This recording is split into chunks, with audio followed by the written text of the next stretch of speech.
그러면 여기서 조금 헷갈릴 수 있고, 그리고 가장 중요한 이번 시간의 핵심인 거죠. 핵심. 만약에 문제입니다. 만약에 분계상수가 람다인 핵종이 있어요. 물질이 있는데 그 물질이 T1과 T2 사이에 분계할 확률을 구하는 거예요. 그게 문제인데, 그럼 첫 번째, 시간이 0에서 T까지 이렇게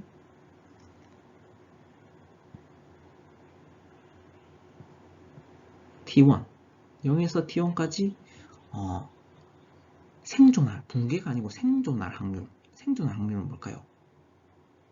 이게 2에 우리가 많이 하던 2의 마이너스 람다분의 t입니다. 근데 t는 아까 t1까지 시간이 했으니까 t1을 넣어주는 거죠. 그리고 다음, 이건 생존입니다. 생존 확률.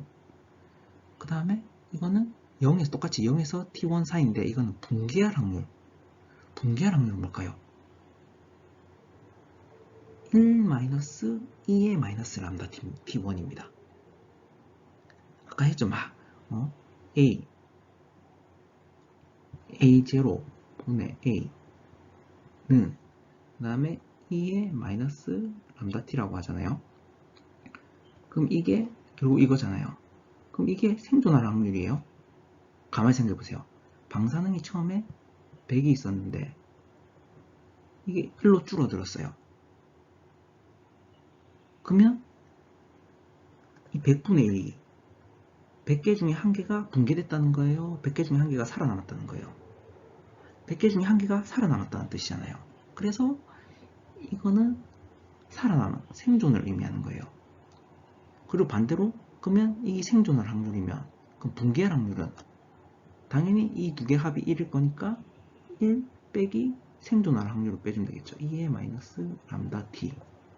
이게 이제 붕괴할 확률이 되는 거죠. 이해가 잘 안 간다 하면 한 번 더 다시 들어보시고, 그래도 이해도 중요한데 이게 가끔씩 보면 또 헷갈려요. 그래서 외우는 방법. 한 글자잖아요. 한 글자. 3. 생존이다. 생존은 한 글자다. 한 개다. 그리고 이건 두 개잖아요. 두 개. 죽음. 삶과 죽음이라 얘기하잖아요. 저희가. 죽음. 두 글자니까 1-2의 마이너스 람다 t가 이제 죽음이고, 한 글자니까 이게 삶이다. 이렇게 외워주시면 절대 잊어버리지 않을 것 같습니다. 다음은 0에서 T2까지의 붕괴할 확률. 똑같죠? T2까지.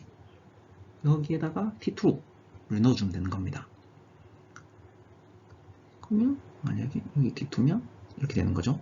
여기서 여기까지 붕괴할 확률을 구한 거고, 그쵸? 그 다음 이게 또 헷갈리는 겁니다. 그럼 만약에 T1에서 파란색으로 해볼까요? T1에서 T2 요 사이에 붕괴할 확률은 어떻게 될까요? 어렵죠? 간단합니다. 이게 뭐라고 했어요? 이 사이가 아까 이거라고 했죠. 이거는 뭐라 했어요? 0에서 T1 사이. 이거는 이거라고 했죠. 그럼 이 길이에서 이 길이를 빼면 이 길이가 나올 거잖아요. 그쵸? 이 길이가 나오겠죠?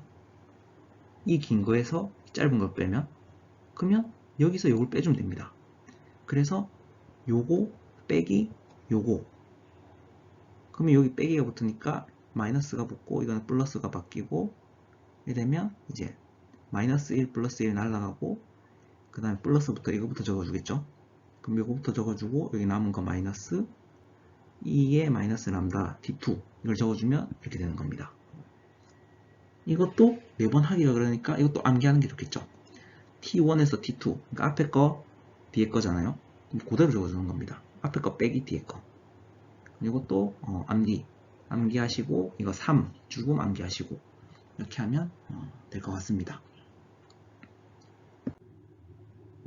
다음은 방사성 이제 붕괴 식을 배웠으니까 붕괴 종류가 뭐가 있는지 한번 알아보도록 하겠습니다.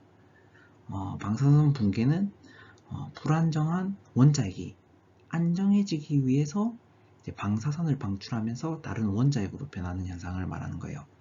그러니까 결국은 안정해지기 위해서 방사선을 방출한다. 그것을 우리는 붕괴라고 한다. 그때 보니까 방사선을 이제 붕괴하니까 핵종 물질이 바뀌겠죠? 그래서 다른 핵으로 변한다. 이렇게 생각해 주시면 될 것 같습니다. 그러면 그 붕괴의 종류는 뭐가 있을까? 붕괴의 종류는 방출되는 방사선의 이름을 따서 보통 짓는 게 대부분입니다. 보시면 알파 붕괴 또 있고, 알파 붕괴는 뭘까요? 알파선을 방출하겠죠? 알파선을 방출하면 알파선이 저희가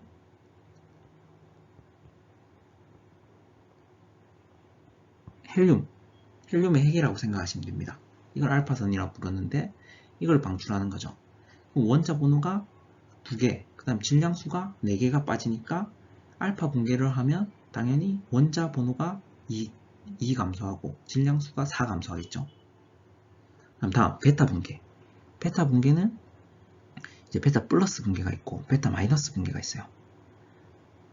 이게 핵이 보세요. 불안정하니까 이게 안정해지기 위해서 붕괴를 하잖아요. 그러면 한쪽으로 과잉됐을 때 붕괴를 할 건데, 이게 양성자, 핵 중에 양성자하고 중성자가 있죠. 양성자가 과잉돼서 붕괴하는 경우가 알파 붕괴, 양성자가 많으니까 플러스가 튀어나와야 되겠죠. 그래 이제 상호 이제 보완이 되니까. 그래서 알파 붕괴, 알파 플러스가 나오면서 이제 알파 붕괴를 하고, 양성자 과잉일 때, 중성자 과잉일 때는 반대로 이제 마이너스가 나와야 되겠죠. 그래서 베타 마이너스가 나오면서 베타 마이너스 붕괴라고 부르는 겁니다. 그리고 또 전자포획도 여기 있는데, 전자포획은 양성자 과잉일 때 베타 플러스를 방출하는 게 아니고 주변에 여기 핵이 있고 주변에 전자들이 막 돌아다니잖아요. 그 K각에 있는 전자, 주로 K각이죠. K각에 있는 전자를 잡아먹음으로써 플러스 과잉을 이제 조금 완화시켜 준 거죠. 그래서 이 전자를 잡아먹는다 해서 전자포획이라고 부르는 겁니다. 그래서 베타 플러스에는 이 세 가지 종류가 있고, 그 다음에는 감마 붕괴, 감마선을 방출하겠죠. 감마선을 방출하는데 보통 붕괴를 하면 이렇게 알파 붕괴 한번 또는 이제 베타 붕괴 한번 이렇게 되는 게 아니고, 알파 붕괴 했다가 베타 붕괴 했다가 그냥 막 하다가 그 다음 감마 붕괴도 하고 이런 식으로 되는 겁니다. 그래서 이거는 이제 에너지가 이제 원자핵 내 에너지가 이제 엄청 많은 거겠죠. 그래서 그 에너지를 방출하는 것을 저희는, 그러니까 전자파 형식으로 방출하는 것을 저희는 감마 붕괴라고 합니다. 그럼 당연히 감마선을 방출하겠죠. 그리고 이것도 내부전환 전자, 내부전환이라는 붕괴도 있는데 IC라고도 부릅니다. 감마선을 붕괴하는데 감마 붕괴를 하면서 감마선을 방출하는데 여기 전자들이 외부에 있잖아요. 그 전자 에너지를 주는 거예요. 그래서 이 전자가 튀어나가게끔 하는 것을 우리는 내부전환이라고 합니다. 감마선 붕괴를 해서 감마선이 그냥 방출되는 게 아니고 전자에게 이제 에너지를 줘서 그 전자가 튀어져 나간다. 그래서 그걸 내부전환이라고 하고, 자발핵 분열, 이건 초우라늄 그런 핵 중에서 이제 자체적으로 이제 핵 분열을 하는 거죠. 그래서 SF라고 이제 부릅니다. 그래서 붕괴 종류는 이렇게 종류가 있는 겁니다. 좀 더 이제 자세히 좀 중요한 걸 또 한 번 더 얘기해주면, 베타 플러스 붕괴는 이제 양성자 과잉일 때 베타 플러스가 나가니까 원자 번호가 1 감소하고, 이것도 동일하게 원자 번호가 1 감소, 질량수는 불변. 그 다음에 베타 마이너스는 원자 번호가 1 증가겠죠. 원자 번호가 1 증가하고 질량수는 그대로. 여기까지만 알아두시면 될 것 같습니다. 다음은 붕괴도입니다. 붕괴도는 뭐냐? 방사선 핵종의 정보를 제공하기 위한 그림이라고 생각해 주시면 됩니다. 정보를 제공하기 위한 그림. 보시면 거기서는 이제 방사선 핵종도 할 수 있고, 이제 방광기도 할 수 있고, 어떻게 생겼는지 볼까요? 여기다가 특종을 적어줍니다. 그 다음에 쭉 긋고 여기다가 뭐 반감기를 적어주겠죠. 반감기를 적어주고 그 다음에 여기에 이제 방사선 방출 순서가 나오는 거예요. 이게 한번 붕괴해서 다시 무슨 핵종이 되고 또 여기서 이거 붕괴하고 다시 여기서 무슨 핵종이 되고 그러면 방출 순서가 나오겠죠. 그때 방사선 에너지는 또 여기다가 적어주는 겁니다. 에너지. 이때 에너지가 얼만큼 방출되냐. 강도는 여기다가 뭐 몇 퍼센트 붕괴한다. 여기도 몇 퍼센트 붕괴한다. 이런 식으로 이제 이 붕괴도가 이제 그려지는 겁니다. 그러면 거기에 방출되는 종류, 방출되는 방사선이 뭔지도 알겠죠? 여기다가 뭐 알파 붕괴 또는 뭐 베타 붕괴 이렇게 이제 표시를 해줄 거니까. 그럼 그때 표시를 해줄 때 또 규칙이 있어요. 원자 번호가 감소할 때는 이게 지금 이건 일자로 내려왔잖아요. 이때는 원자 번호가 변하지 않는다는 거예요. 그럼 변하지 않는 게 뭐가 있을까요? 이제 감마 붕괴가 변하지 않겠죠. 이건 감마 붕괴.